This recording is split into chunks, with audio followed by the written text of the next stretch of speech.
Assalamualaikum warahmatullahi wabarakatuh. Selamat datang di channel Bidan Tiara Mona Lisa. Di kali ini, di video ini, saya akan menjelaskan tentang soal-soal P3K. Semoga teman-teman tahun ini lulus P3K-nya ya. Amin. Dan jangan lupa belajar dan berdoa. Langsung saja kita akan bahas soal yang pertama. Seorang bidan bertugas di puskesmas. Bidan melakukan pencatatan dan pelaporan tentang situasi kesehatan ibu dan anak melalui PWS KIA. Hasil laporan pencatatan disajikan dalam bentuk grafika. Saat ini bidan sedang membuat grafika tentang kunjungan kehamilan bagi ibu hamil yang baru pertama kali melakukan pemeriksaan di bidan. Pertanyaannya, apakah grafik yang akan dibuat bidan pada kasus tersebut? A. K1, B. K4, C. KF, D. KN1, E. KN2. Silakan teman-teman menjawab terlebih dahulu. Langsung saja kita akan bahas, berdasarkan situasi yang dijelaskan, seorang bidan sedang membuat grafika tentang kunjungan kehamilan bagi ibu hamil yang baru pertama kali melakukan pemeriksaan di bidan. Jadi jawabannya adalah A, K1. K1 adalah singkatan dari kunjungan pertama atau kunjungan 1. Dalam pelayanan antenatal ini merujuk pada kunjungan pertama seorang ibu hamil ke fasilitas kesehatan untuk pemeriksaan kehamilan. Graf K1 akan mencatat jumlah ibu hamil yang pertama kali melakukan pemeriksaan kehamilan di bidan atau fasilitas kesehatan. Grafik ini penting untuk memantau dan memastikan bahwa semua ibu hamil menerima pemeriksaan awal, yang penting untuk mengidentifikasi dan menangani risiko kesehatan di sedini mungkin. Lanjut, kita akan bahas soal nomor 2. Seorang perempuan umur 20 tahun, G2P1A0, hamil 24 minggu, datang ke BPM untuk kunjungan kehamilan.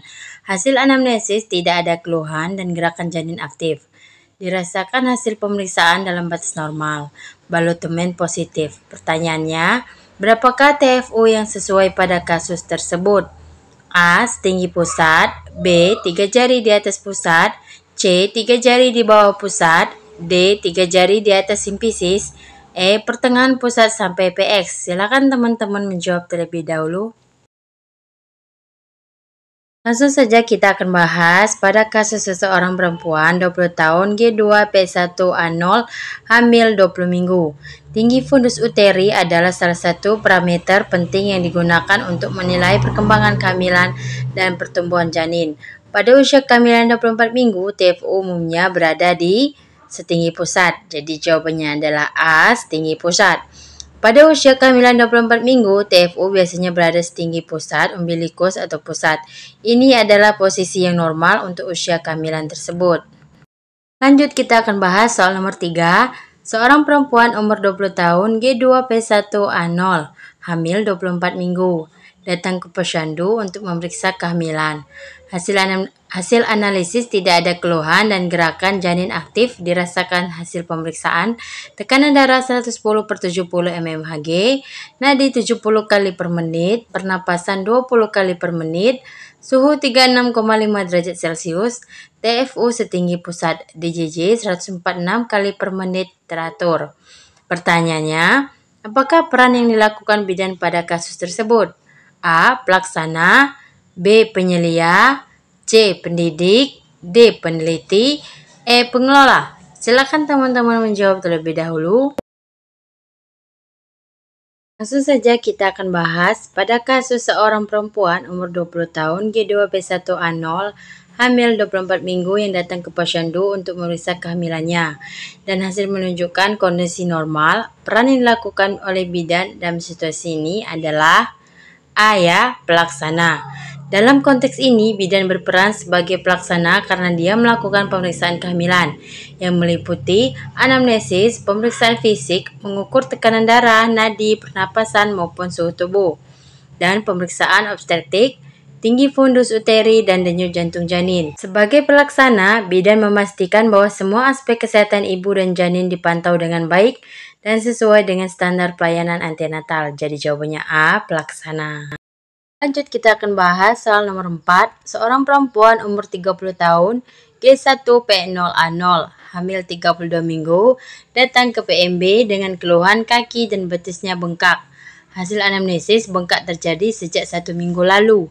Hasil pemeriksaan tekanan darah 120/70 mm hidrogenium, nadi 80 kali per menit, suhu 36,8 derajat Celcius, pernafasan 20 kali per menit, tinggi fundus 26 cm.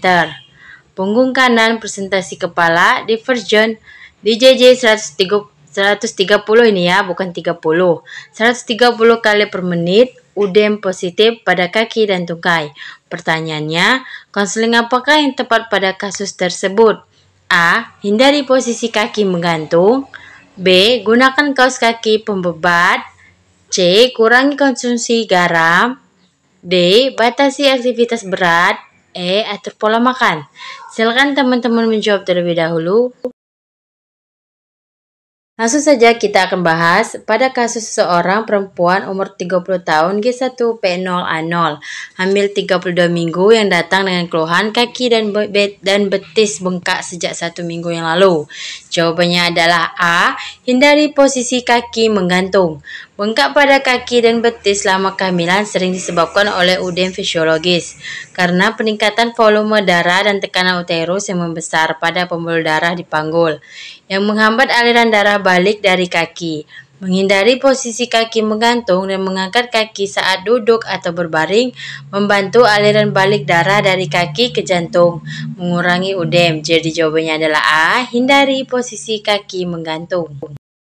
Lanjut, kita akan bahas soal nomor 5 atau soal yang terakhir. Seorang perempuan umur 32 tahun G1P0A0 hamil 24 minggu datang ke PPM dengan keluhan BAB disertai darah dan nyeri. Hasil anamnesis ada riwayat wasir sebelum hamil. Hasil pemeriksaan TTF dalam batas normal, TFU 22 cm, DJJ 140 kali per menit. Anogenital nampak wasir. Pertanyaannya, konseling apakah yang paling tepat pada kasus tersebut? A. Latihan senam.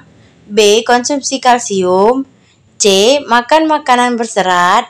D. Minuman vitamin B, C, dan D. E. Perbanyak minum air hangat. Silakan teman-teman menjawab terlebih dahulu.